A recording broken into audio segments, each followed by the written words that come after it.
Mes respects à tout le monde, bienvenue dans la forge du Quantum. Aujourd'hui, atelier VOL numéro 15, les circuits RL série, tension continue, en mode on, c'est-à-dire en mise sous tension. Et on commence sans plus attendre par définir ce qu'est un circuit RL série. C'est parti. C'est un circuit électrique composé d'une résistance, notée R, et d'une bobine, notée L, montée en série, comme montré dans le petit schéma électrique qui est apparu sur ton écran. Une résistance notée R, une bobine notée L, les deux en série, ceci explique le nom du circuit. Et pourquoi en mise sous tension? Parce qu'un générateur l'alimente. Aussi simple que ça. Ces circuits RL sont couramment utilisés dans divers systèmes électroniques pour réguler le flux de courant.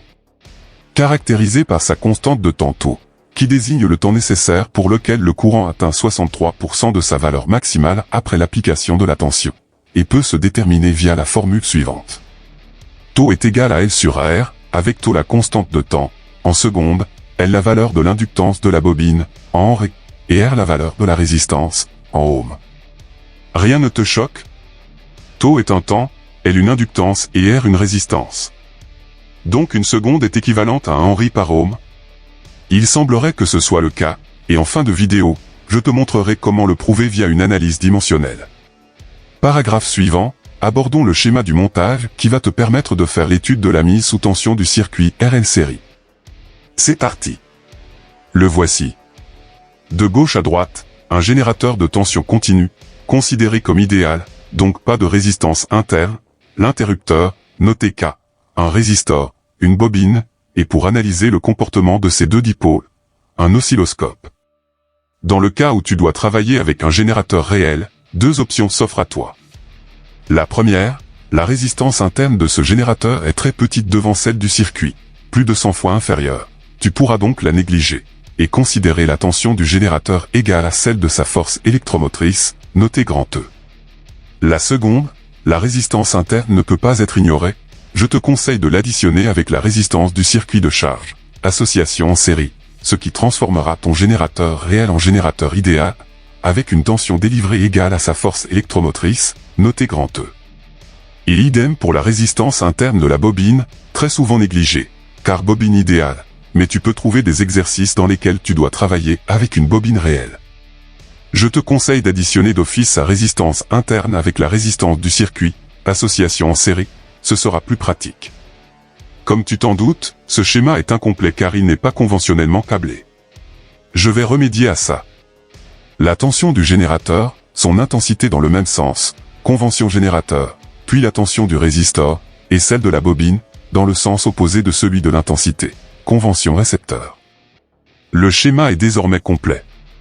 Paragraphe suivant, dans lequel je vais te montrer comment déterminer l'équation différentielle de l'intensité du circuit. C'est parti.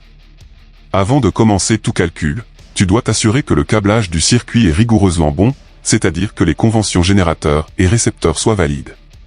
En ce qui concerne ce circuit, c'est bon. Une équation différentielle est une relation entre une fonction et sa ou ses dérivés. Je l'ai déjà traité sur cette chaîne, tu trouveras l'atelier MAN numéro 47 dans le catalogue de vidéos, onglet Mandelbrot, le lien est dans la description. Très important, l'interrupteur sera fermé à t égale à 0, donc I de 0 sera nul.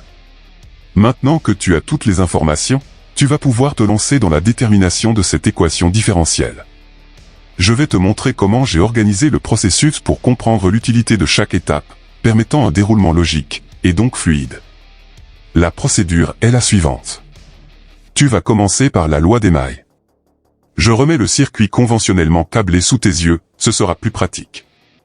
Le sens positif sera celui désigné par la tension du générateur, matérialisé par ces deux flèches rouges. Comme tu dois le savoir, et j'espère que c'est le cas, toute tension dans le sens positif sera positive, sinon, elle sera négative. Dans ce cas-ci, grand E, moins UR, moins UL, égale à 0. Une réécriture en grand E égale à UL, plus UR, sera plus adaptée. Étape suivante, la loi d'Ohm, qui stipule que UR est égal à R fois I. Dans l'équation située à droite, UR a été remplacé par R fois I. Enfin, UL est égal à L fois DI sur DT, que tu remplaces pour obtenir cette équation différentielle, grand E égale à F fois DI sur DT, plus R fois I. Tu apprends l'enchaînement des étapes de la colonne de gauche, ça te permettra de retrouver aisément chaque ligne de la colonne de droite. Malin, n'est-il pas? Pour résoudre l'équation différentielle obtenue, il va falloir la réécrire sous la forme suivante. Y' est égal à A fois Y plus B. L'expression brute de l'équation différentielle est grand E égale à F fois dI sur dt, plus R fois I. I est Y, dI sur dt, est Y'. R fois I passe à gauche, division par l'inductance L, retournement miroir de l'équation, et dI sur dt égale à moins R sur L, fois I, plus grand E sur L. C'est avec cette écriture que tu vas pouvoir la résoudre, et trouver l'équation horaire de l'intensité. Mais ça alors? Par le plus grand des hasards, c'est le titre du paragraphe suivant. Les choses sont très bien faites, hein?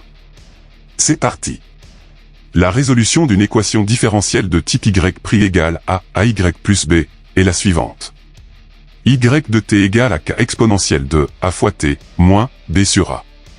Sachant que dI sur dt égale à moins R sur L fois I plus grand E sur L, alors I de t sera égal à K exponentielle de moins R sur L fois T moins grand E sur L sur moins R sur L. La fraction à 4 niveaux est réduite, et comme taux est égal à L sur R, alors moins R sur L est égal à moins 1 sur taux. Par conséquent, I de t sera égal à K exponentielle de moins T sur taux plus grand E sur R. C'est une solution de l'équation différentielle. On pourrait s'en contenter en mathématiques, mais en sciences expérimentales comme la physique, et en particulier l'électricité, on a besoin de précision. Par conséquent, pour avoir la solution, la seule et unique qui va expliquer le phénomène sur ce circuit particulier, il faut déterminer K. Pour trouver la valeur de la constante K, il faut utiliser les conditions initiales de l'expérience. L'interrupteur étant fermé à t égale à 0, alors I de 0 est nul. Je réaffiche I de t, remplacement de t par 0, calcul, réduction, simplification, et K est égal à moins grand E sur R. Par conséquent, I de t sera égal à moins grand E sur R, fois exponentielle de moins T sur taux, plus grand E sur R, que tu peux factoriser en grand E sur R, facteur de 1 moins exponentielle de moins T sur taux.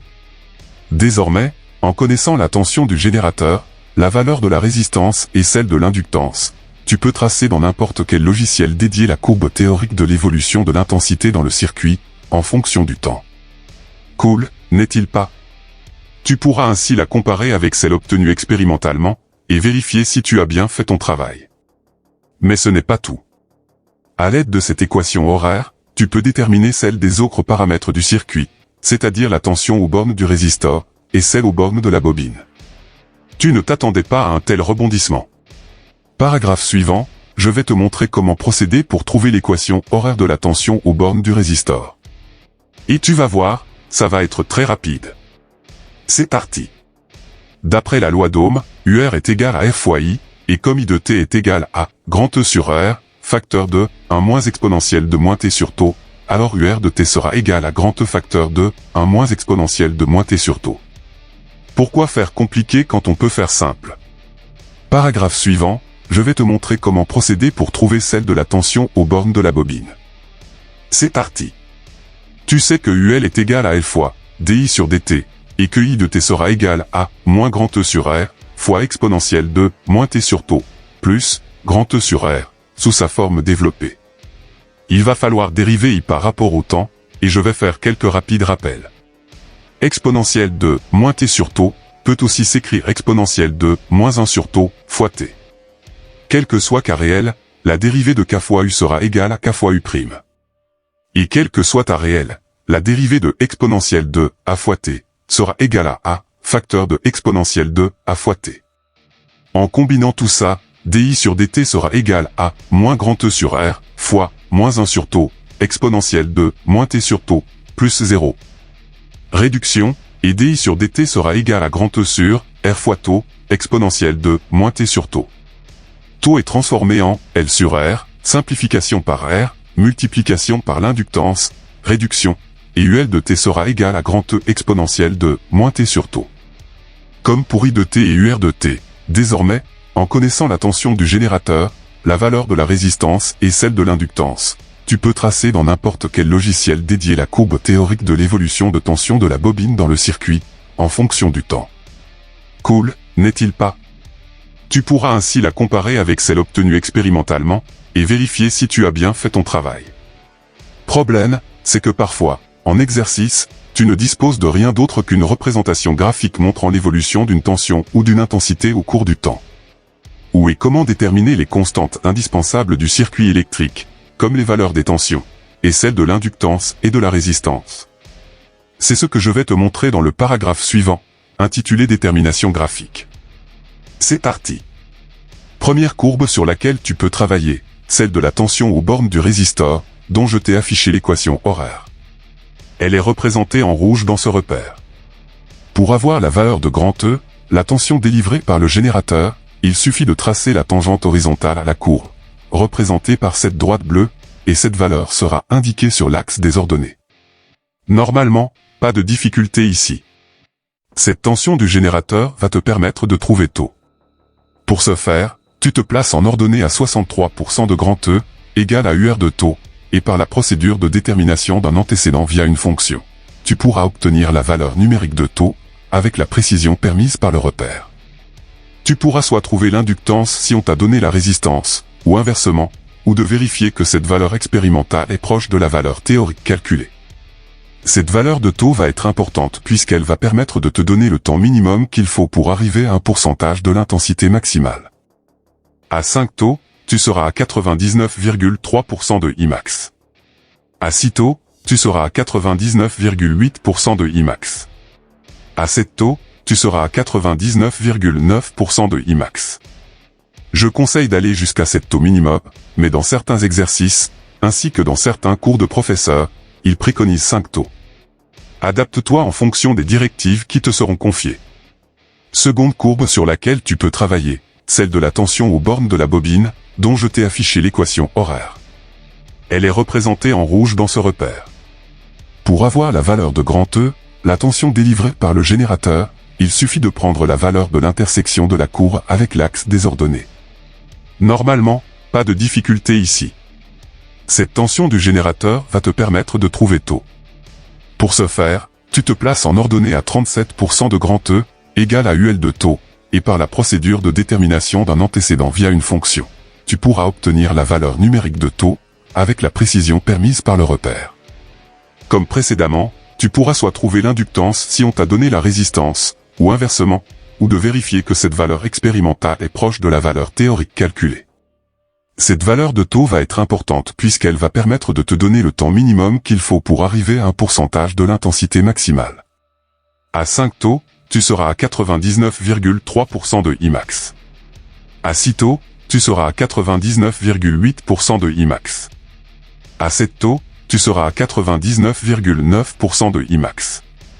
Toujours le même conseil de prendre 7 taux, mais adapte-toi en fonction des directives qui te seront confiées. J'en profite pour te glisser une information importante. Au-delà de 7 taux, l'intensité aux bornes de la bobine est nulle. Ceci implique qu'à ce moment-là, la bobine se comporte comme un fil de connexion, en considérant sa résistance négligée devant celle du circuit. Dernier paragraphe, je te l'avais promis en début d'atelier, je vais t'expliquer la procédure à suivre pour montrer que taux est bien un temps. C'est parti. Dans certains exercices, il te sera demandé de vérifier que la constante de temps taux est assimilable à un temps. Pour ce faire, tu vas devoir faire une analyse dimensionnelle, la dimension de chaque paramètre étant inscrite en recrochet. À première vue, le terme « analyse dimensionnelle » a l'air d'un concept scientifique d'une évidente complexité, mais c'est en fait tout le contraire. Je vais te montrer. Par définition, taux est égal à L sur R, donc la dimension de taux sera égale à celle de L, sur celle de R. Pour le moment, tu n'as pas besoin de saisir le concept de dimension. Je t'en parlerai plus tard quand j'aborderai la métrologie, la science des mesures. Tu dois juste comprendre la procédure qui va suivre. On va commencer avec la dimension de l'inductance. UL est égal à L fois DI sur DT, donc elle sera égale à UL fois DT sur DI. UL est une tension, en volts, notée grand V, DT une différence de temps, donc un temps, en secondes, notée grand T, et DI une différence d'intensité, donc une intensité, en ampères, notée grand A. La dimension de L correspond à des volts fois un temps, sur des ampères, donc, grand V fois grand T, sur grand A. On termine par la dimension de R. D'après la loi d'Ohm, UR est égal à R fois I, donc R est égal à UR sur I. La tension est en volts, notez grand V, l'intensité en ampères, notez grand A, la dimension de R correspond à des volts sur des ampères, donc grand V sur grand A. En divisant la dimension de L par celle de R, et après réduction, on se rend compte que la dimension de taux est équivalente à un temps.